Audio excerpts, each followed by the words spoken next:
You're listening to the Known Legacy Podcast, brought to you by Known Legacy Ministries. For more information, go to knownlegacy.org. Now here's your hosts, Bill and Travis. Man, I hope your summer's going good. We are so glad to be back with you guys. It is good to be back with you guys. Absolutely. Summertime in the city. Summer's kind of like a time to rest and Correct. take it easy. And one of the things, in the midst of our going, we've been doing this for quite a while, and we've had a lot of new listeners Correct. jump on. And so in that, we have some old favorites that you might not have heard yet, especially if you're just jumping on. If you're anything like me, you're like, oh, wait, you guys have other videos that you do? Yes. And so we're doing a little bit of a segment about our top episodes that we really enjoyed. And Travis, Love it. yours is coming up today. Which one is it? Well, it's episode 244 if you are on the YouTubes, and it's Geoff Barker and his amazing story of going from Australian gladiator to a nomad who's wandering the world trying to find his place, to having this amazing encounter with God and the transformation that he's bringing to guys and families today after having that encounter with God. I think it's fantastic. It's a longer episode. I'll not lie to you. It's a little bit of a longer episode, but it's absolutely captivating and it's fantastic. I remember listening to that or being a part of that, and at the end of it, I called my wife immediately and left her a message because she was in the classroom. I was like, this was an amazing podcast. This was one of my favorites of all time. It's fantastic. So. That's amazing. Yeah, so before we jump into that, guys, I want to let you know about a couple things. We have our weekly adrenaline bottle. Adrenaline bottle, okay. Our adrenaline shot every Thursday. You know what? Even if you guys don't like the jokes, we like the jokes. The dad jokes are awesome. Our adrenaline shot every Thursday morning at 6:45. There is a link for you below. It's a call-in study. We'd love to have you be a part of that because we want to continue to encourage you into having a strong community of men around you who are celebrating what God's doing in your life. The second thing is if you feel like God's challenging you in your walk, we have a great thing called a wake-up guide and 7-day reset just for you that we've created. Yep. That link is provided below. It's free for you to check out and challenge yourself in where God's setting you off to the journey to who you are created to become. And so it's a 7-day devotional with that you get for free. And then finally, we have our Known Legacy Brotherhood. Band of Brothers. Yes, a great place to be encouraged, share your burdens and concerns, and that's on Facebook, and that link it will be provided below. So, guys, without further ado, I do have a question of the day. Question of the day. What's your go-to cartoon when you were growing up? What's your go-to cartoon? Ooh, I don't know. What's your go-to cartoon? Growing up? Well, okay, whenever. It could be today. If you're still into cartoons. I thought the question was what's your go-to cartoon to watch if you're... Yeah, we'll go there. Ren and Stimpy. Oh man, you took mine. It's log. That's why I went first. It's log. It's log. It's better than bad. It's good. It's log. Do you really like this game? We're not hitchhiking anymore. We're riding. Yeah, it's our favorite game in the whole world. You only like it because of the voices. I get it. It's so good, man. I get it. Oh, man, I guess I've got to change mine. What's yours? Well, I got a few. I literally had that one. I have a few. I'm an old school. I love Tom and Jerry. You're so wholesome. I know. Tom and Jerry. If it was a new, more recent one, I'd probably say, the name is escaping me right now.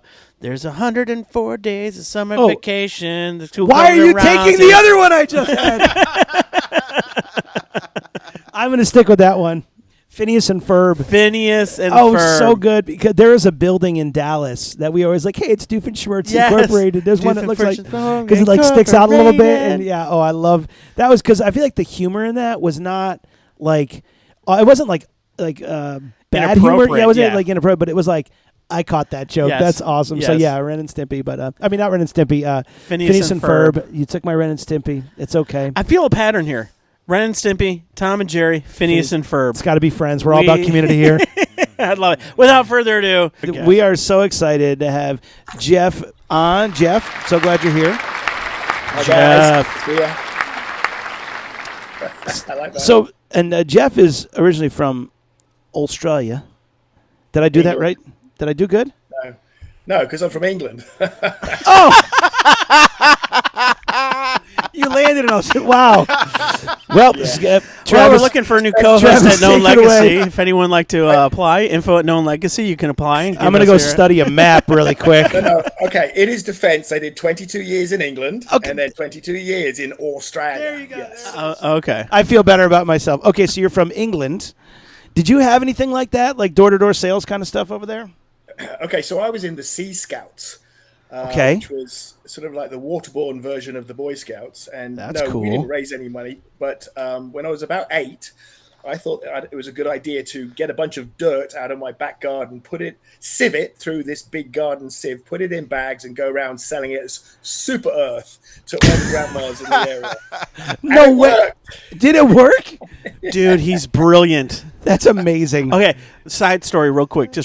So my youngest son, who's kind of the smartest kid that we have in the family, and he's always an entrepreneur. He's always up to something. Yeah. We had, for Christmas, we had all these little candy canes that we had collected for Christmas, and gave them out at Christmas Eve and stuff like that, right? Yeah. And we had a whole bunch of them. So mid-January, one of the moms from the neighborhood comes over and gives my wife like $5. She goes, "What's this for?" He goes, "Oh, it's for the candy canes that Luke's selling." And we're like, "Why is he selling candy canes?" Well, he said he's raising money for something, and it was like 50 cents a candy cane. And we're like, those were free candy canes. Like, we were giving those away. So we got him home, had him give back all the money, and just give away the rest. And I'm like, you little turd. That's super soil right there. That's the super soil. I remember I was it's okay, now we're going to go off a tangent. I'm sorry. When I was younger, there was friends of ours, we used to go over to their house to catch the bus to go to school, all that kind of stuff. And remember the movie Willow? Yeah, so someone like had taken out a box of like trash, and it was like 20 different Willow posters that are on there. I had this idea that I needed to go and sell these posters for 25 cents a piece in my 4th grade. So basically, I brought these trash posters to school. Yes. And was like, and people were like, "Hey, like, what are you doing?" Like, "Oh, I'm just selling them for 25 cents a piece." Sold them all in like 3 seconds. The teacher's like, "What are you doing?" And I'm like, "Son, I'm sitting there like looking at all this money, going, I'm a rich man." I had like quarters. I bought so much milk that day. Yes, it was amazing. Yes, anyways, fantastic. Geoff, we're totally off subject, but man, we are so glad to have you on, Geoff. Thank you for being here and enjoying our rambling. I hope he's like, "Geoff, are you still there, Geoff? Geoff, are you there?" No. Man, we are so glad to have you, man. Share some of your story. Tell us about your journey, because it's really, when I talk to Geoff, I love this story of what I heard of what he did in Australia, which is where I got all of that from. But share your story with our listeners. All right, well, it depends where you want me to start, mate. I mean, it's all over the place. It's a bit long and winding. And I want to clarify, this is the story of an idiot, someone whose brain was so thick, God had to kick him on the head with velvet slippers for at least 15 years before he kind of got a clue. You fit in well with this crew. Welcome to the club. Welcome. Right, okay, so I'll start with the fact that I was a hardcore atheist for about 25 years. When I say hardcore, I mean I hated Christians so bad, I studied Hebrew to destroy them in arguments. Nice. So that'll give you a bit of a picture of my mindset. Now, when it comes to the Australia stuff, I've been in the military. I've been in the British Royal Marine Commandos, and I'd thought, okay, well, this is great, but I want to do something exciting, and it isn't filling a hole in my heart, the old story.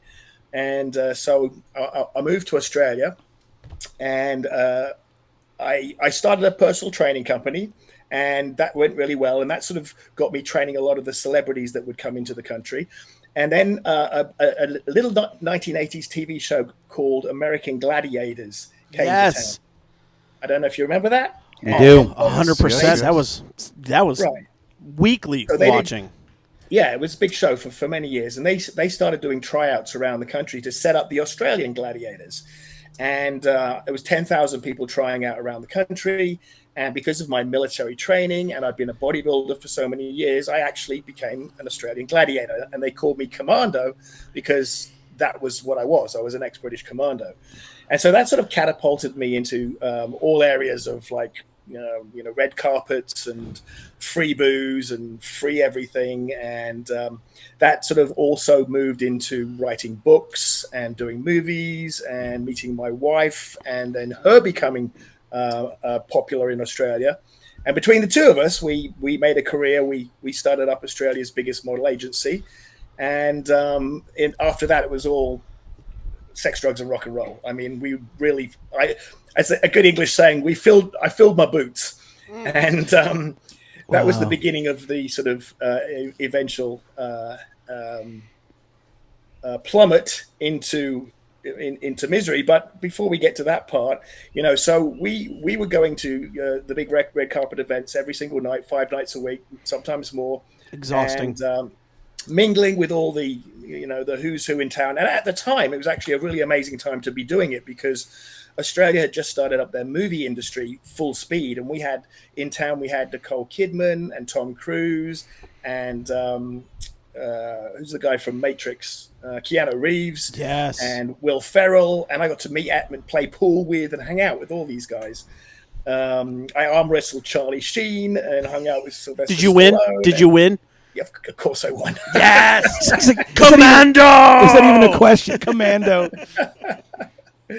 Yeah, that was a funny day. I've got it on camera too. It was all over the papers the next day.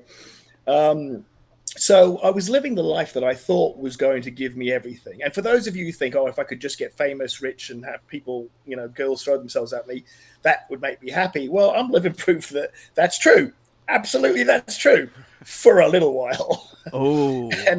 And then after a little while, it all starts to get like, a little old hat and a little exhausting. And the old spark is gone, and it just becomes a job, because I would look at it like networking. So as I said, 5 nights a week, we'd go out and network with all of the industry types, because that was what we were in. We needed to get our names out there and get our business out there, and that was the best way to do it. But at the same time, it was kind of destroying me.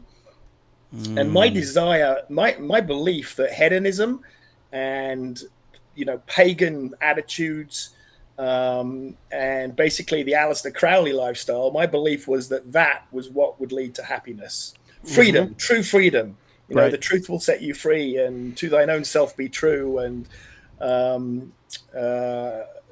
this is the whole of the law, and all of those wonderful hedonistic quotes that I had been reading about, because I was a voracious reader of spiritual texts, mostly because, like I said, I wanted to destroy spiritual people. For some reason, I had a big bee in my bonnet about anybody who believed in anything. To me, it was the most pathetic, childish fairy tale load of rubbish. And I believed that society was being destroyed by people with belief. Yep. Because the moralistic, the moralizing, all of the negative things that come along with religion. And I had seen it, I'd grown up with it, and I was like, I want nothing to do with it. And so I read the Quran, I read the Tao Te Ching, I read the Bhagavad Gita, I read the Apocrypha Gospels, the Book of Thomas, Book of Mary, Book of Jesus, everything.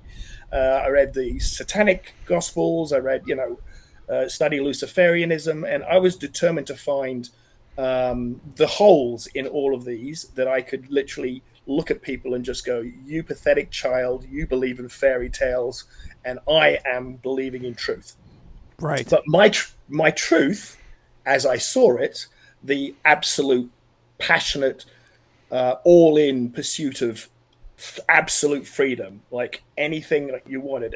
Drink as much as you can, take as many drugs as you can, have as much wild, parties as you can, because eventually you'll get to nirvana, was going a little pear-shaped. And and so that's when a lot of things started to fall apart, including my realization that perhaps I was on the wrong path. And the very, very first time something struck me was, I used to have a whole library of books, spiritual texts, like I said, and I used to occasionally pull out a book, flick to a page, and just read a line, just for some woo-woo wisdom. And on this particular occasion, I pulled out the Bible and flicked to a page, and it was Ecclesiastes.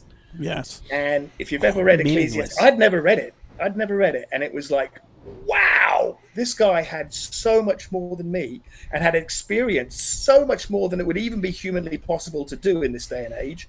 And he was saying that the pursuit of that kind of thing was nothing but wind. and pointless.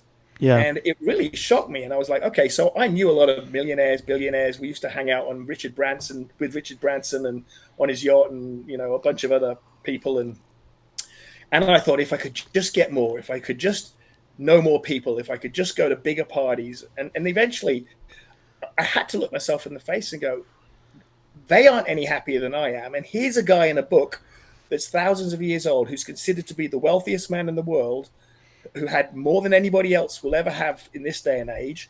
And he's saying it's a waste of time.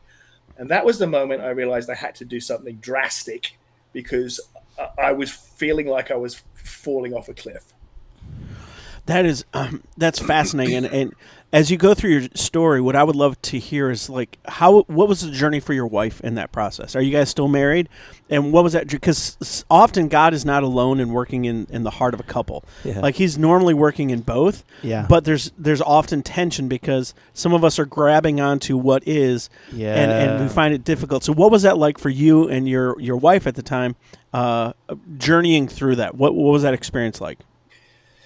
Yeah, okay. So my first wife and I got married, got divorced as I was really moving in through Gladiators because I was getting all caught up in the whole thing. We were fighting like cat and dog, and that just went sideways.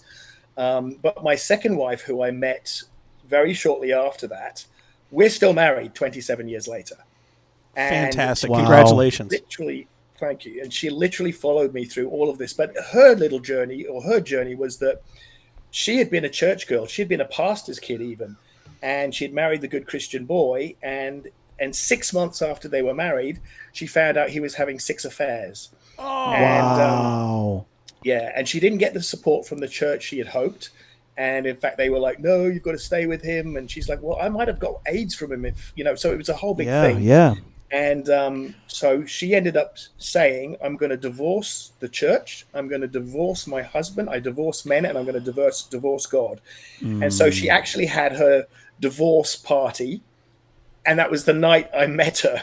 Oh, wow. And Wow. literally from that minute on, we were inseparable. But she stuck very strongly to the divorce God. She was a militant atheist. She'd write the foreword for atheist books. She'd get on stage in certain seminars and talk about hedonism being the only true path, and basically we lived that lifestyle. Wow. And so now you're at this point where you guys are together. Everything's what would appear to be amazing. You're hearing. You read Ecclesiastes. What happened at that point? What was the turning point from that point on? Yeah, so it did look like everything was fantastic from the outside. We had this amazing lifestyle. It was rarely we weren't in the papers one week or to the next. And often, sure, it was because they were saying something horrible, and often it was because there was something nice. But that's just the life of being in the spotlight. But to all intent and purposes, it looked great. But I was literally dying inside. I was drinking copious amounts of alcohol to compensate for the copious amounts of drugs and the late nights. And also all of the books I'd been reading and the tapes and seminars I'd been going to try and understand the meaning of life, it was kind of doing my head in.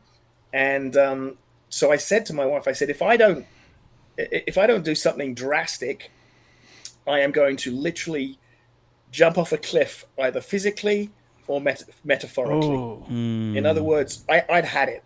I knew I was either going to die in this lifestyle, or I would have to do something about it. Now, she had eased up by then. She's much smarter than I am, and she had just backed down on the partying. She'd just leave me for the 5-day parties, and tidy up the mess when I'd come back. And she was very long suffering back in the day, but we loved each other, and she could see I was in a lot of pain, which went beyond just doing crazy stuff. Now it was like I was seeking for a way out of this pain. Yep. And I had no answers.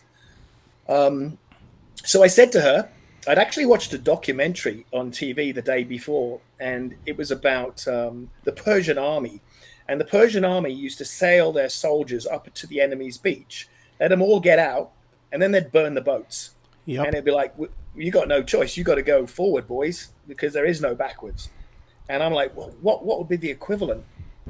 And so I said to her, all right, sweetheart, I think what we need to do is give away for free everything we own and start again in a van, go round the world like randomly, Right. looking for the meaning of life and interviewing people to try and find out if there is such a thing as spirituality, which I don't think there is, but I need to find out for sure. I'm fed up with reading Oprah's, 10 spiritual books. I'm fed up with hearing people pontificate on podcasts or church pulpits or whatever. I've seen it all. I don't need to hear another word. I need to experience it or nothing. And so, how'd she take that? How'd she take that conversation? She said, "Why can't we sell it all?" I went, well, it's not a giant garage sale. There's nothing spiritual in a garage sale. I said, "We've got to do something extreme, and so we need to give it all away." And so she was a little upset. She just had a baby. Our little daughter was 6 months old. Yeah. And so she took the baby for a walk around the Aussie Botanical Gardens. And when she came back, she was like, "Okay, I'm in. I think this will be a good adventure for our daughter growing up. I think it'll be good. I think it might save your life, and I need you to be alive, and I'll do whatever it takes to make that happen." What a great woman you have. What an amazingly great woman that you have, that she was willing to trust you and your leadership in the midst of complete uncertainty, and be willing to forego one of her highest needs of stability and security, and to just trust that, because her love for you was so great, man. Whoo! What a great woman. Yeah, we probably got to get her on the podcast sometime too. To be like, tell us your side of the story. Okay, so you're at this. Go for it. She gave her testimony at Dallas Seminary the other day, and I'd never heard her give the testimony, and I'm like, oh wow, I really put you through some crappy stuff. But remember, she was also very disillusioned. We got to the highest points. We were right up there in Australia, and it was just not satisfying, and it was more destructive than it was constructive, and so she knew something had to be done. Yeah, and it's funny. I will, just for reference for everybody that are listening, I'll put in the notes the link to the video that you sent me. That has kind of the video of like, he sold it all, like literally. I mean, and so to kind of get a better basis of this, because now here he is selling everything. So what happened from there? Okay, so first of all, we weren't selling anything. We were giving. I'm sorry. I said it again. Maybe that was just my hope. Like, so you're giving it all away. Yeah. So we put an advert on YouTube, like a little video clip, which you can see a bit of on that video, and basically said, if you're in need, tell us why, and you can have it. And it was, the clothing and the cars and the bikes and the computers and the jewelry and the designer clothes and the designer shoes. And it was everything, literally everything we had. We gave the businesses, we had 3 businesses, we gave them all to the employees. And by the time we'd paid off all the bills and all the debts, we were left with nothing but a little white painter's van, ultimately. And in the back of it was a mattress, a queen-size mattress, and that was it. There's no cooking stuff, no cleaning stuff, no nothing. And our clothes were sort of like hanging on pegs all along the side. And so that was it. So we jumped in the van, and it's like, well, what are we going to do now? And so I'd come up with some rules, and the rules were to say yes to everything. And go with the flow, because at the time the whole new age thing was sort of kicking into high gear, and I was like, all right, let's start this journey following some new age principles and see what happens. And so we'd go up to a gas station and we'd be filling up with gas, and I get talking to the guy next to me, and he'd be like, oh, what are you guys up to? And I'd be like, oh, we're looking for the meaning of life. And he'd say, well, there's a guy he's a guru living in a cave over in the mountains. And we'd go and live with the guru for a little bit, and we'd ask him questions and do rituals, and whatever he was into, we would do. And then the guru would say, hey, there's some Hare Krishnas in the next state. So we'd go and live with the Hare Krishnas for a while, and then the Buddhists, and then the Hindus, and then the pagans, and then the witches, and then the nudists. We lived with everybody. And the one rule was that whatever they asked us to do, whatever ritual, whatever their process was, we would say yes, and we would do it as if we believed it. So I wouldn't be sitting there going, come on, let's see if this works. I'd be like, no, I'm all in. I'm all in. Because I knew that things just tend not to work if you're half-assed about them. Yep. And so that was the rule. And along the way, so we weren't working for money, But I had another rule, which was that whenever we saw something that needed to be done, we had to do it, and we had to do it completely for free. So no barter, no money, no expectations. It was like, we'd see an old lady's fence was broken. I'd say to her, "Hey, I'm here. That means God sent me," or the universe. I said at the time, "The universe sent me. It's my job to fix the fence. Are you okay with that?" "Yep, great." And I'd fix the fence, and we'd get ready to go. And inevitably, they'd give us a curry or a bottle of wine or some cheese, but we wouldn't expect that. And it was insane. It was such a switch from what I'd been involved in before, where everything was for money. How much am I getting paid? How many hours do I have to work for it? How quickly can I get it over and done with? How good does it make me feel? Ego wise. And this was the opposite way around. This was like, I've got nothing better to do than serve you. And I'm going to do it because I can. And I expect nothing from it. And it really was a kind of cathartic cleansing for me of all of that old ego, financial ego, goal-getting stuff that I had built up over so many years. So we went round to all of these different tribes, and we did rituals that would make your hair curl. And when I became a Christian and I look back, I'm like, oh, wow, I'm going to need some deliverance from some of this stuff. But so any questions about that so far before I move No, on? honestly, it's been. I mean, I think we're all just kind of like, huh. Like, that's a lot, man. That's a lot to give up. But do you have any thoughts? No, and the thought that I have, and I want to get to the question towards the end, is this idea of like, there's guys that are going to be listening to this that literally are in the situation of they have everything and they're completely empty. Yeah. And the only thing they know to do is to continue living in that machine. And you're giving them so much hope of like, no, you can break from the machine and God is still good and God's still there. So I would love to know, like, so what was your first encounter with Christianity in such a way that it would transform you rather than just perpetuate what your ideas were about Christianity and the religion that we've established that often clouds the relationship with Jesus because it's all about religion and adherence to rules that we think are clever, but really are just more law and more burden. Yeah, I love that question because I feel like the other side of it's like even the idea to serve wasn't enough. Yeah. It had to be wrapped around something else. So I can't wait for you to share that part of the story. Go for it, man. That's a really good point. I've never thought of it that way before. That's a really, works isn't the answer. I mean, it did go a long way to opening me. There were three key things that happened along the way. I mean, there were thousands of things like, how did we survive? Well, my little daughter would go playing in a playground and walk out with a $50 note in her hand she found underneath the swings, and crazy little miracles like this were happening all over the place. And some of them even, semi-life-saving miracles. And I'm like, something is happening here. Someone's got my back here. Yeah. Something or someone has got my back, and this is working, but I'm not transformed. And so three things. I'll whiz through them because I know we don't have a whole lot of time. Take all the time you need, this man. has been great, man. This is Keep fantastic. Going, Take all the time you need. Okay, cool. So the first thing that actually, let me just say there's four things. The first thing was me deciding to allow the concept of New Age to possibly be true. I had been so staunchly atheist, I didn't even allow the concept of there being a spirit world.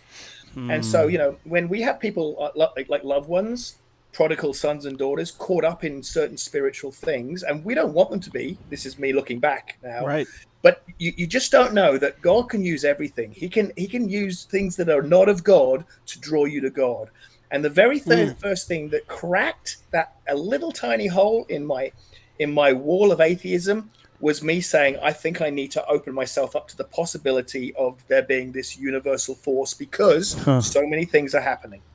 Yeah, there had to be some kind of divine creator or divine leader. That's awesome. That's awesome. Something that was bigger than me, that was in some way guiding this thing, because the amount of people that would be just perfectly lined up when we'd meet them or say the perfect thing, or it was just, I mean, even us so we went to 33 countries over 7 years.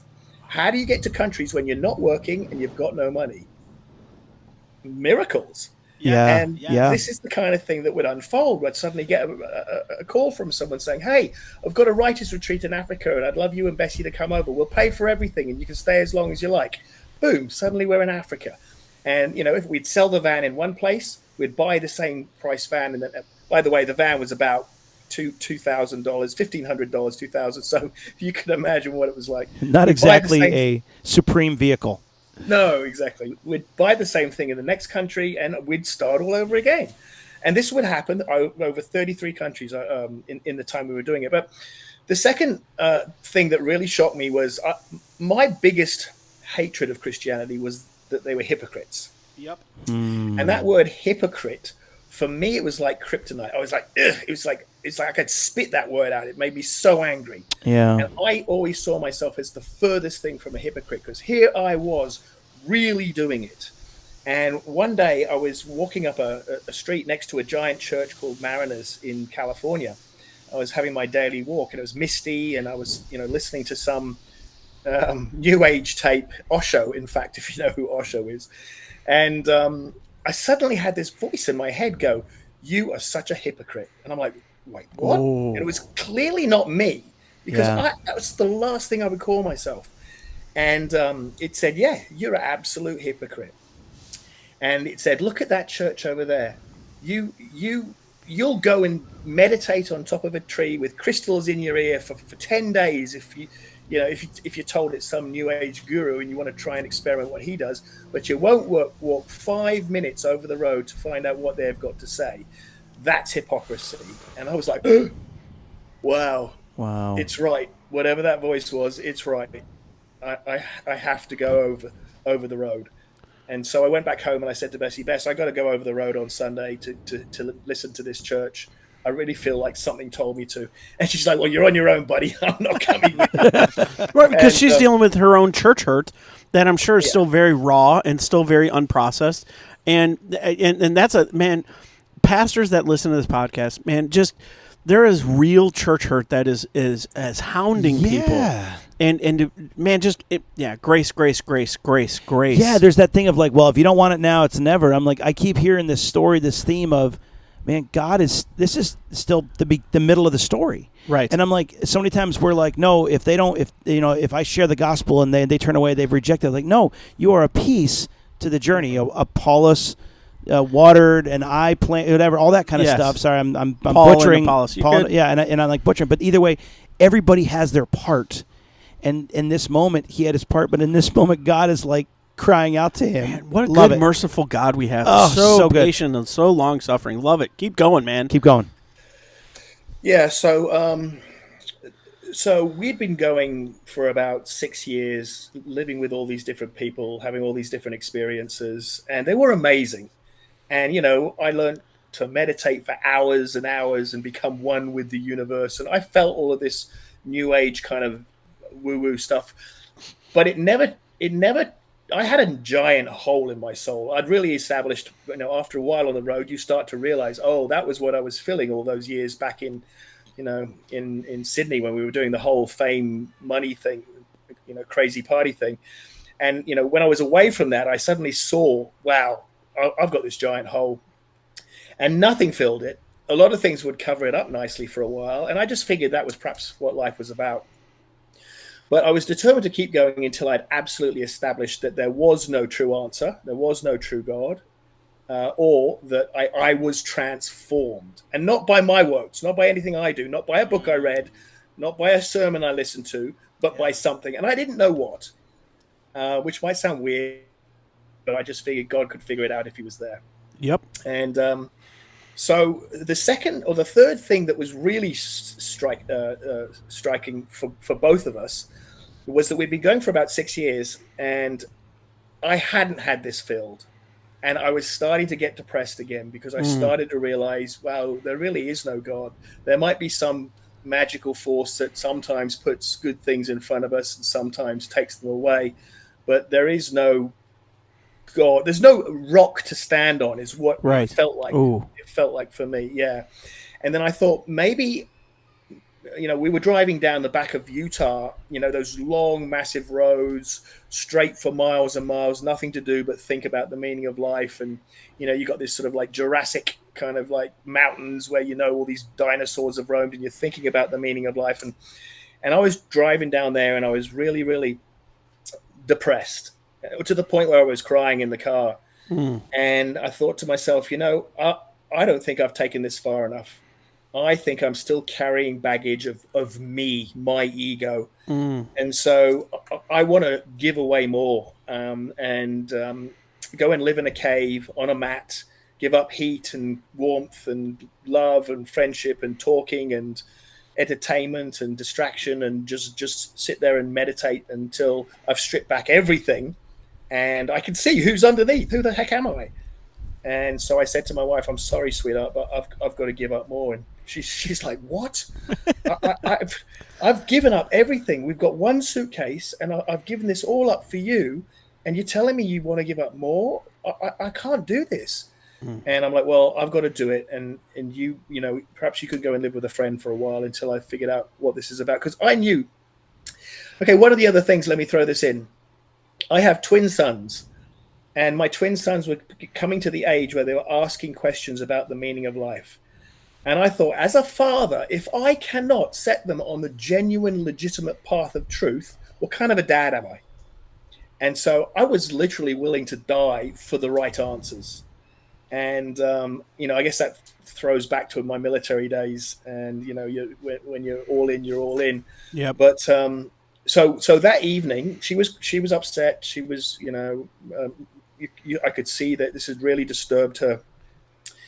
And we went to bed that night in the middle of nowhere. And the next morning, I wake up and I get out of the van and I do my security walk around the van. Yep. And there's this old surfer dude walking by. He's in a white hoodie, like white blonde bleach mustache. And he's like, hey, dude, what are you guys doing here? That's my American accent for you. Good job. He said it's way better than my Australian one, just so you know. It's way better. Yeah, anyway, he said, what are you guys doing here? And I was like, oh, we're off looking for the meaning of life. And he went, oh. He said, yeah, I know a bit about that. He said, I used to be a renunciate. And do you know what a renunciate is? Yes. A renunciate is a guy who lives in a cave on a mat, gives up freedom and heat and cold and food. He said, yeah, the visitors, the locals I was in a cave. The locals used to give me a little bowl of rice every week. And I just gave up everything. And I sat and I meditated for 5 years. And I'm like, what? First of all, what are you doing? What are you doing here in the middle of nowhere? And secondly, how is it that you have been through the exact thing I was about to go through? And just as a side note, I've never met a renunciate before or after in my entire life. No. Yeah. So he said, let me tell you what happened. He said, I was really, really good at giving things up. And he said, then one day I woke up and I realized there was one thing I couldn't give up. And that was my pride in how good I was at giving things up. Oh. He said, I got out of the cave. I went down to the local village. He said, I bought a bottle of Jack Daniels, a tub of ice cream, a packet of cigarettes, and I never went back. That man has some good priorities right there. I'm like, holy cow. I can't believe you just told me this. So, yeah. So that was one of the most mind-blowing experiences. That something had put this in my way to block that. And from that moment on, I was like, all right, I don't need to go down that path. I'm going to take this guy's word for it. And you should have seen my wife. She was like, there is a God. He answered my prayer. Yay. Yeah. So any questions on that part so far? No, but did you ever see that guy again? Never again. No, I did. I caught up with him in a bar the day after. Okay. And I was trying to pick his brains for some more information, but that's all I got out of him that was worth anything. Well, it's so funny because my brain's going, was that an angel? Like, you know what I'm saying? Was that like, hey, I was there, all that kind of stuff. But I just love that. And what's fascinating is it sounds like with his epiphany, he was turning towards hedonism. Yeah. And your epiphany was turning away from hedonism. Yeah. And I find that fascinating because when you're on that journey all by yourself and you don't have that, I mean, God was definitely guiding you, no doubt Absolutely. about it. But you can end up with that back at that hedonism if you're not careful, right? Yeah. And so, this story is captivating. So This is keep awesome. going. You'll always do what you haven't done. It's the old grass is greener. So, the kid who is brought up in church gives it up to go into the New Age, and the New Age kid gives it up to go into Christianity. Yeah. I mean, we always look for what we haven't had. And because most people haven't had the crazy lifestyle I've had, a lot of people will push for it and not realizing that it's as big a dead end as anything, as any of the other things. So, so that lifted a massive weight off my shoulder. Yeah. And, it gave me a reprieve in my depression for a while. So we then continued, went around more places doing rituals. And, I still had no idea. But what I'd come to realize was that I thought it was probably a toss-up between the New Age universe and everything I'd learned about that, which was extensive. You imagine all these thousands of hours in the car traveling places. All I did was listening to podcasts and gurus and even preachers and of every faith, every kindred, tribe, and nation. Yeah. And so we continued, and after a while, it started to get a little old again, and I was starting to think I'm still not healed. Meaningless. Everything under the sun is meaningless. Yeah, back to Ecclesiastes, yeah.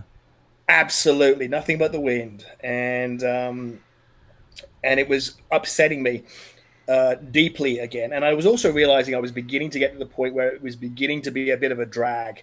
And it was like said to my wife, my daughter was older. She was nearly 7 now. And we were starting to think, we need to put you in a school. You need to have some friends.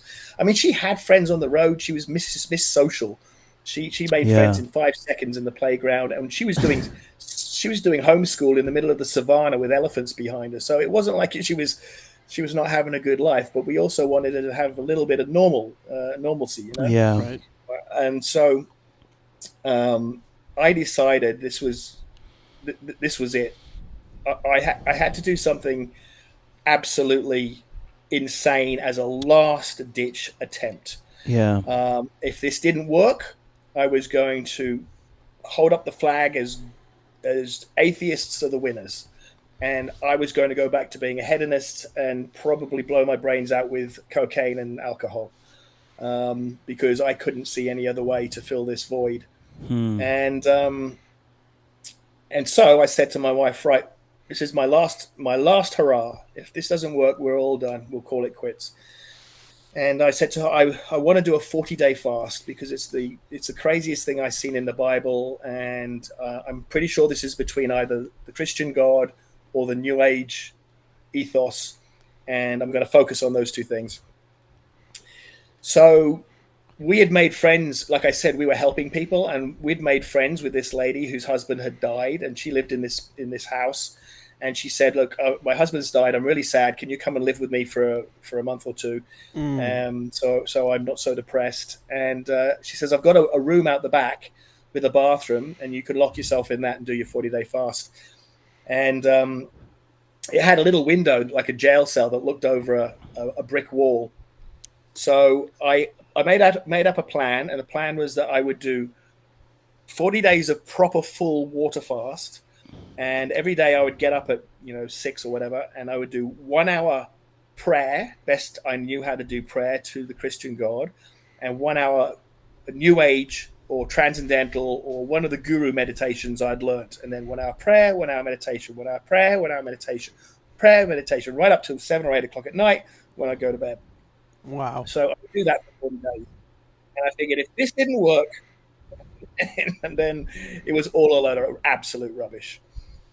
So I locked myself in there. I had no books. I had no media of any description. I had no food.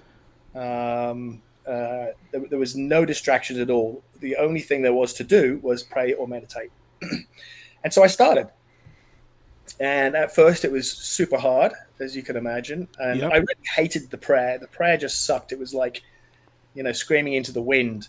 And the meditation, I'd always loved meditation because it had been a Band-Aid over my soul. It had covered a lot of my hurt. It just hadn't fixed it. And so, I did that for 7 days. And then around about the 7th day, I started getting really angry. I was I was on my bed and I was screaming at the nothingness, saying, "You absolute piece of crap. You say knock and you'll answer. I'm smashing the door down and I've got no answers. You're a effing this, effing." I was just yelling at God. I was hurt and I was angry. Right. And in that moment, it was as if it was as if every single cell in my whole body exploded in love. I had never felt a love like this. From the tip of my toes to the top of my head, I was absolutely surrounded down to the atomic level in this love that was so encompassing. I couldn't breathe. And I started sobbing my heart out so hard.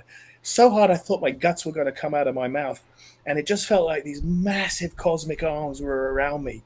And I just heard these words, "Just rest in me." And I cried and cried. And to this day, it breaks my heart. It was just so profound. And in that moment, several things happened. The first thing was that it felt like my brain was taken out and washed, and everything I had believed, it turned around and I believed the opposite. So I was pretty new agey, I've been doing this now for a long time. So I was, I had all of these very anti-Christian ideals, abortion is great and sex before marriage is wonderful. And, everyone should have orgies every week and we should, live, do what you want. And, I was pretty that way inclined. And literally in 30 seconds, with not one single argument, didn't read a book, no one gave me some good reason to change my mind. I went through a checklist of things I believed, and I was like, "Oh, well, that was a stupid idea. I believe this now. This is why would you do abortion? That's a horrific." You know what I mean? Yeah, it was so mind blowing. I went from having one worldview to another worldview in 30 seconds, and I'm like, "Wow, that's transformation." Yes. And in that moment as well, that giant void, imagine it, I saw it in my mind's eye like a fissure, in a rock, like this giant gaping crevasse with all these fissures of cracks, many of them that I didn't even know were there. And I realized how absurd it was to think that I could have self-helped all those cracks into non-existence, that I could have self-helped this crevasse back together again. It was just like, what was I thinking? I can't even see half these fissures. And then as I was seeing this vision, if you like, they just started to close. So they just started to come together like this, come together from the very bottom of the crevasse all the way up until it was completely together and absolutely seamless. And I absolutely lost that sense of emptiness. It was as if I was completely full. And I had a sense that God was my original father, and the father I had, who I hadn't got on very well with, he was just the one he'd lent to me, right, on this earthly plane. But my real original roots were him. And the first thing I thought, as all of this is happening, once it had calmed down, the first actual thoughts I had that weren't observations of just what was happening was, "Oh no, does that mean I'm a Christian now?" Come on! Come on! I was like, I could have saved myself 6 years of time. Dude, I would get a Hare Krishna little top knob and shave my head, but don't make me a Christian. And you know what I heard? When I say I heard, in my head, I heard this cosmic laugh, almost like a giant Santa Claus laugh going, "I am so much bigger than what you think that word means." And he repeated, "Just rest in me." Because I've been struggling so hard, but all these years I've been struggling for this truth. And now it was just like, rest in me. And it cracked me again. And I just sat back and I just let that love flow over me and the healing flow over me. And that was that, man. From that minute, my feet were on the rock. So So you have this amazing moment. You're in the shack, and like life has changed. Like you, from the internal to the external, everything has been transformed. What's your first conversation like with your wife, who's in the other house with her kids, caring for this woman who's going through deep grief, and is desperately, I'm sure, reaching out to whatever she was valuing at that time? Just my husband is I'm about to lose my husband. If this doesn't work, I'm about to lose my husband. Yeah. What was that conversation like with her when all of a sudden this healing is here, this joy is here, this peace that has been elusive for so long is now being found? What was that conversation like with her? Well, I think it was kind of mixed, because on one hand, she could see that I had no desire to kill myself anymore. I had a peace, like you said, that I had not had probably ever in our marriage.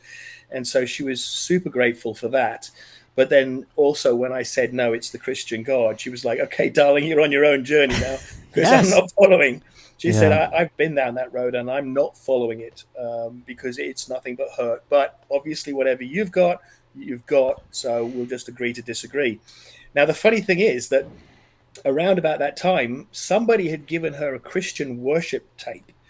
And she with this lady who was a Jewish Buddhist, believe it or not, the one we were staying with. Wow. God is such we miss this in our God has such a great sense of humor. Like he is the big guy on the block, and when you're the big guy on the block, you can do these kind of look back at these cosmic kind of like humorous moments. You're like, man, you have so much control.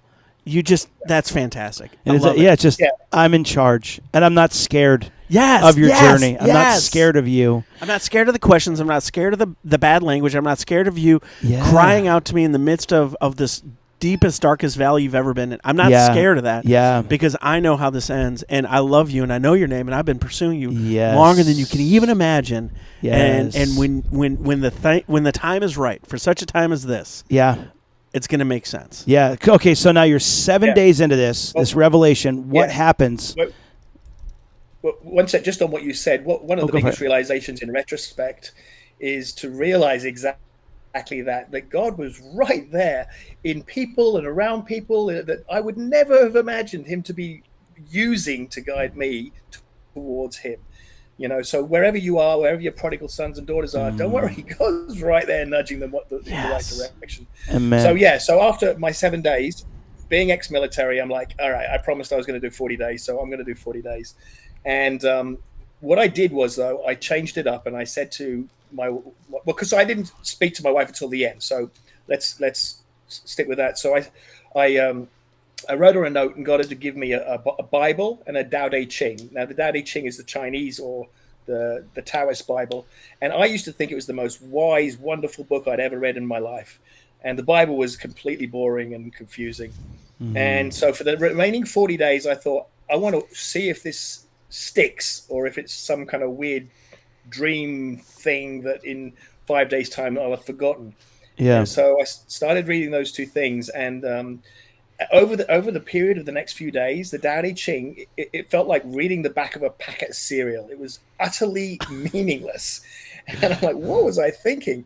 And the Bible suddenly became like 3D, 4D, 5D, 10D. And I suddenly saw depth and wisdom I'd never seen before. And so the remaining 40 days really allowed everything that God had done in those literally 40 minutes to bed in.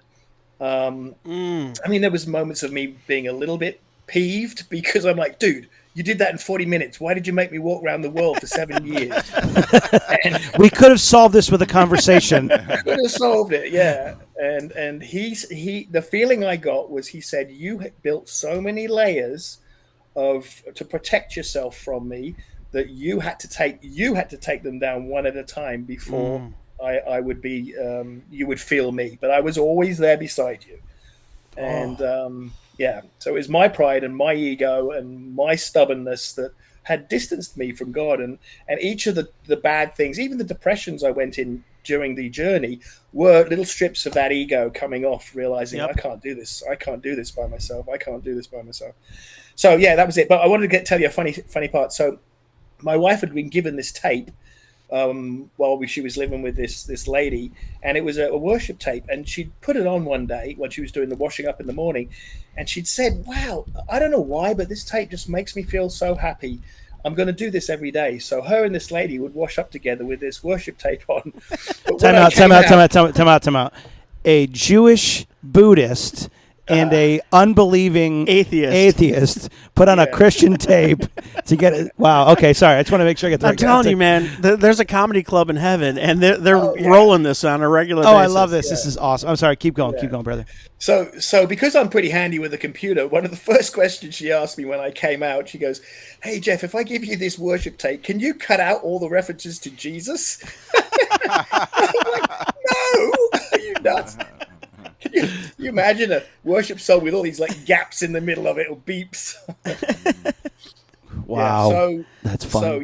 So that was what happened up till then. And then we sort of settled, we decided, right, we were going to settle down. And it wasn't long after that, I started going back to that Mariners church, but I refused to go into worship. So I still had a phobia about worship. To me, it was brainwashing.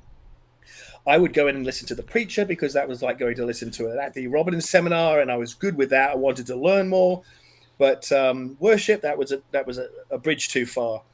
It took me a long time to realize that worship is the reason you go to church, and the rest is just cherries on the top. So it wasn't long after that she came along to a seminar, and again, talking about the comedy of God. It wasn't some great big spiritual seminar about the depth of Jesus dying for you on the cross. It was a who's the guy who does the stuff about money? Christian guy. Dave Ramsey.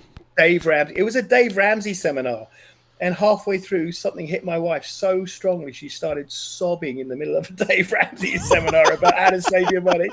They're all thinking, wow, how much debt do they have? Exactly. None. We got none.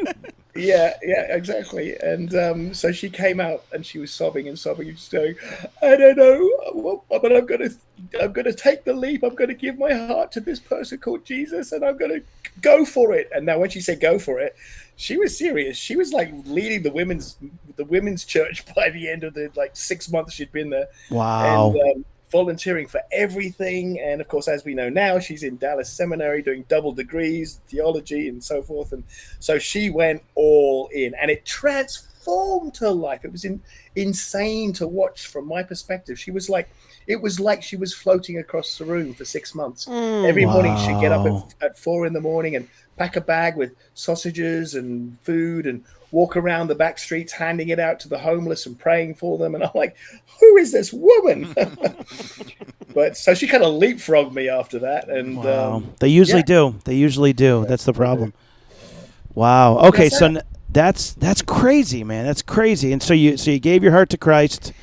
Wow. And so I feel like it wasn't more. I feel it was more of God captured the heart rather than you giving it. So you surrendered completely, right? Wow, that's incredible. Yeah.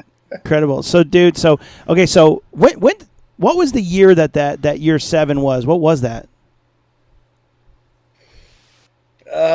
So, gosh, you got to do maths here. So, my daughter is 16.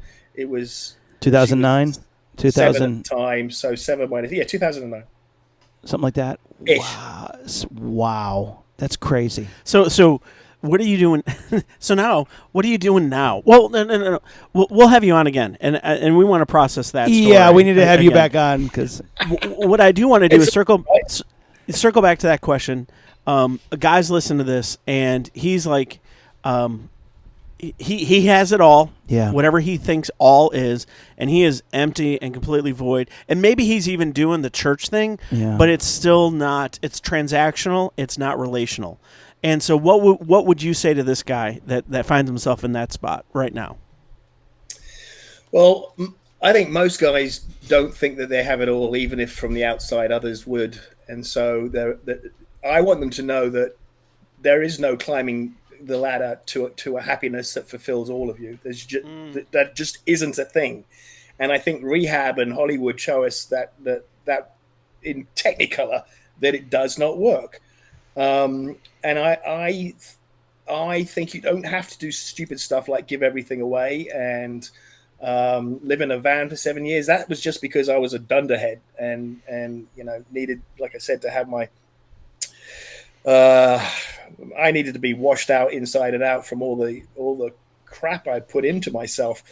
So I did.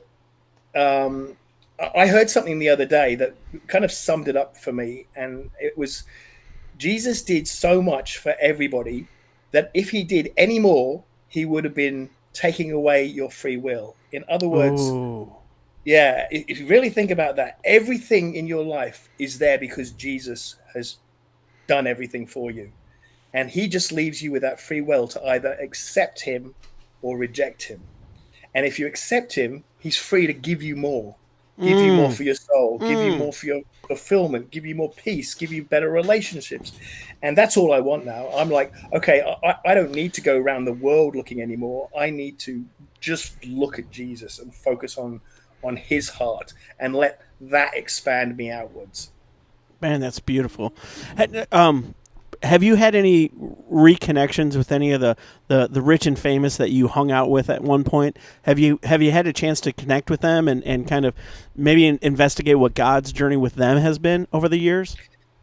Yeah, well, when we came back and I decided to get brave enough to start telling people about it, I became what my wife calls a Facebook evangelist, and I would post I'd prod the bear and post these Christian memes and these creationist memes and whilst I got a lot of flack, friendly flack mostly, we would get DMs. We'd get people sending private messages saying, "Can you please tell me what happened with you guys? I'm really seeking something, or I really need to know because I'm depressed." And so it became a little bit of a ministry to help people behind the scenes. And miracles happened. One of the girls who was our in our model agency, she became the adult industry dominatrix of the year award winner. It was a big deal in America. Wow. And she was on all the big adult shows, and she was like this big goddess. Anyway, she is now full on for Jesus, fully baptized, and going around the world preaching. And people started falling off the headless tree and getting baptized left, right, and center. And it was like, wait, what? And then I'm watching the media and people like Kat Von D and Russell Brand and people are just getting baptized. I'm like, wow, what's going on? There's a movement here, and these people are fed up with the church as it stands as a man-made body, and they're looking for the spirit that is behind it, which is what we should be looking for in the beginning. And that's all you need to look for. I mean, like I said, you don't need to run around the world. You just need to be open to allowing that spirit move through you. Dude, this has been a fantastic I told you this is going to be, I was like, I can't wait to get this guy on. I'm so excited. I know and this is a little longer than the normal ones, but man, this has been amazing. Yeah. And so, Geoff, we've loved having you on, man. I know you kind of had that thought, but any final thoughts before we move into our Fast Five? I feel like the Fast Fives at this point, we're going to do it. Yeah. But I'm like, man, that's kind of a letdown after this. Amazing. I know it's kind of a letdown. I know. But man, any final thoughts that you want to share? Because I think there's a lot of guys that are not willing to go to this extreme, but are like, I'm lost, and then they just live frustrated. They live like in this tension of like they want to do something, but they don't know because they're like, well, maybe it is the money, maybe it is the fame. Right. But what would you say to them? What's some encouragement you would say to those guys about the situation? All right. So first thing that springs to my mind is the way I saw things was there's nothing more important in the entire universe, never mind the world, universe, than finding out if there is a God and if there is having a relationship with him. Everything else is a far distant second. So it's easy to get caught up in our daily lives of like paying the bills and blah, blah, blah. But at the end of the day, if there is a God, you're gonna need to know. You're gonna want to know. Right. And if there isn't a God, then all right, who cares? But so just take it seriously. I mean, you've got children as well. Do you want them to be guided? Again, someone said to me the other day, he goes, do you know there's something worse than going to hell? And I was like, well, what's worse than going to hell? Being in hell and having your son or daughter tap you on the shoulder saying, why didn't you tell me? Oh, my gosh. Oh, dude. Boom. Oh, Mic drop. wow. Talk about a mic drop. There's always one, but there was like 11 on this show, Yes. and that was like a mic drop from the top of the Grand Canyon. I think that is the most important thing, is for us to walk in this boldness.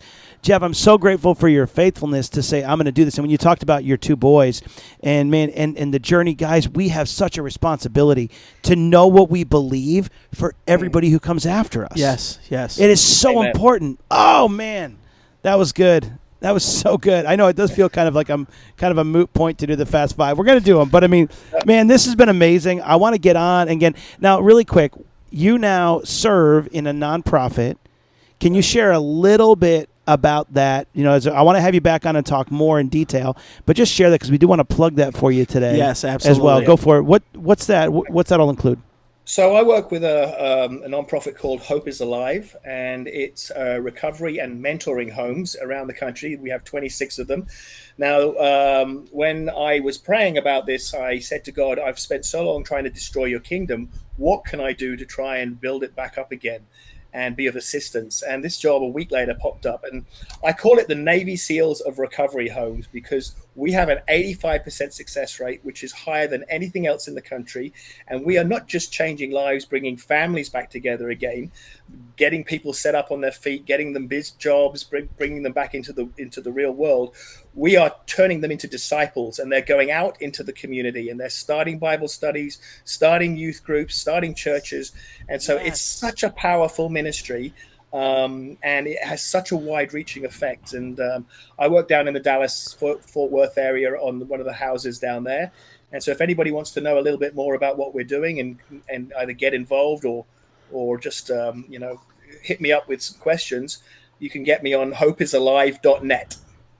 Man, Yes. that's fantastic. And gentlemen, if you're waking up to maybe an addiction or something that you've been wrestling with and you thought you had under control, but you realize it's just controlling you, this would be a great ministry for you to tag into. Yes. To get set, to get reset, and man, find that hope, because hope is alive. Yeah, it's so good. Amen. And so we also work with families. This is one of the few groups Yes. that actually work with families and help them if they have people who are in addiction. So it's an entire program where we train them, we mentor them, we work with them, we support them, and it's free. So you don't get better than that. Man, God bless you, brother. It's Man, so good. God I'm bless so you. excited about this. Man, I love it. Jesus is the only hope of the world. We've said it all the time, and his word is true. And so to walk in this boldness is incredible. Geoff, thank you for your faithfulness. Thank you for your story. So powerful, man. And so we will put Hope is Alive in our notes, so you have that there as well, as long as the video link, you'll see all those things. But if they want to get a hold of you, info at Known Legacy, and we will shoot this right over to Geoff, info at knownlegacy.org. If you're interested in wanting to learn more about Hope is Alive, want to hear Geoff's story, he's not very personable, and so I don't think you're going to want to talk to him. No, he would love to talk to you. I love that Geoff, you found freedom, and you found freedom by, every channel. But you're right, the story is God is not just there. He's literally chasing after us. Right. And we don't see that. We're like, I'm so alone. And it's like, no, even if it's a surfer, just like, I'm a hedonist. And God's like, I'm going to just have him walk by right now. Yes. And just have that conversation. God is a rescuing God. He wants to rescue us. I love it. And I love that when he rescues us, he wants us to help rescue. He wants us to show our children the rescuer as well. Yes. So Yes. I love it. Geoff, you're amazing. And I'm grateful to know you, brother. So, God is good, man. well, man, this moves us into our Fast 5. That is going to bring us way down, but we'll do it anyways. I do have one very important for it. question to start off. So it's Yeah. 0.5. Yeah, it's fine. Are you a rugby or a football guy? Technically, I'm neither. I'm not a big sports fan, believe it All or right. not. But if I was going to be anything, it would be a rugby guy, because I Nice. kind of like bashing people up. Yeah, my son, he's at Tarleton State University. He just joined the rugby club, and it's like Nice. transformed his life. He's like, Dad, this is amazing, the best thing ever. That's awesome. Yeah. It's like My son football, does but it without pads, and it's amazing. And he loves it. It's primal. You're talking Yes, to primal. That's Primal. the word. That's the word. You're talking to the commander here, okay? I mean, come on. Commando. Commando. Sorry, please don't hit me or anything. Please don't body slam me. All right, so the end of the Fast 5. Let's Okay, go. and into the Fast 5. You want to do it again? No, I'm just kidding. We can do it again. There it is. Awesome. Fast 5. Okay, Geoff, number 1, who do you most admire and why? Okay, so I gave up most of my heroes, as you can imagine, when I noticed that most of them weren't that heroic at the end of the day. But I do have a huge passion for martyrs.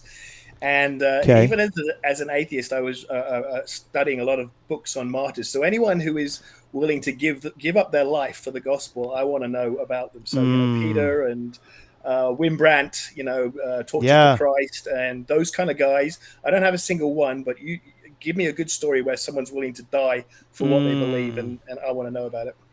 Excellent. That's awesome. Okay, question number 2 seems like a moot point. Where would you want to go on vacation? After 33 countries, where would you like to go on vacation? Wherever my wife and daughter are. Yes! That's awesome. That's the mic drop. I've been everywhere. I've been everywhere. I want to be with them. That's so cool.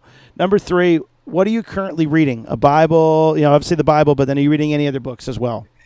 Yes. Now, I want you to hear this because this book is blowing my socks off. It's called Abba's Child by Brennan Manning. Yes! Oh. Dude, I got that book. Transformative. Yes. Abba's Child. Okay. Fantastic. And it's an old book. It's like 30, 40 years old. Okay. This book has stood the test of time. Yeah. Because I remember I got it back in the early 90s. And it is all deep relationships with this Abba Father. It's fantastic. Fantastic. Okay. It literally gives me chills, and I can't wait every morning, every evening to read it. So, yeah, get it. Okay. I'll check that out. I need to check that out. I mean, his stuff is great anyway, so Manning is good. Yeah. So, what's a goal you have for this year?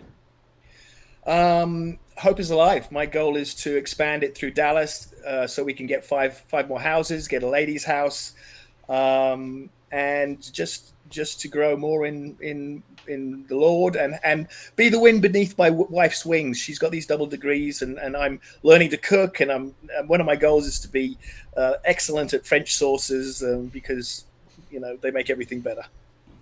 That is true. That is true. Well, if you need anyone to practice on, Bill and I are available. Yes, we're in more the than happy to area taste test everything you want. We would be more than happy to be your official taste testers at New Hope is Alive. Yeah, November 7th when I'm there, I'm expecting some awesome sauce. That's all I'm saying. So, but okay. Well, last thing, what's the most impactful piece of advice you've ever been given?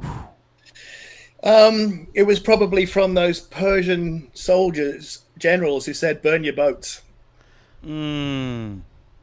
You're all in. And you're all in. Burn your boats, you're all in. But when I want to clarify that a little bit by saying you don't have to be all in instantly. You just have to start taking bites of the apple until you're all in. This has been so good, man. I know. Well, I'm exhausted. We're going to have you on next week, and we're going to have you. So we're going to change the podcast to New Hope Podcast. Exactly. The Hope is Alive podcast. It's so good, man. We're so glad to have you on. This has been a huge blessing. More than what I thought. Guys, if you are in a journey like this, I hope you'll share this with someone else. Yes. Who's in a very similar journey. Jesus is hope, man. That's what I got from this, and he's pursuing us like crazy. I love it. Geoff, you're awesome, brother. Thank you so much. Can't wait to see you again. Thank you, guys. It's been fantastic. You guys are so professional. What'd you say? What's that? I said you guys are so professional. I just love this. I want to talk to you forever. Well, we are going to have him on again because that's amazing. Wow, we love this. Man, it's such a blessing. Dude, I'm so grateful for this. Thank you so much for being on. We will definitely have you on again, and we got to get his wife on too. Yes. I mean, when you marry up, and yes. I believe he married way out of his league, and so we are so glad to have you on, brother. Thank you for your time. Guys, thank you so much for sticking around and watching or listening and watching. Please make sure you share it, like it, subscribe, share it with your friends. We'd love to stay in contact with you guys. Absolutely. God bless you guys. Have a good week. Have a great week. Thanks for listening to the Known Legacy Podcast. We'd love to hear from you. So email us your questions or comments to info@knownlegacy.org.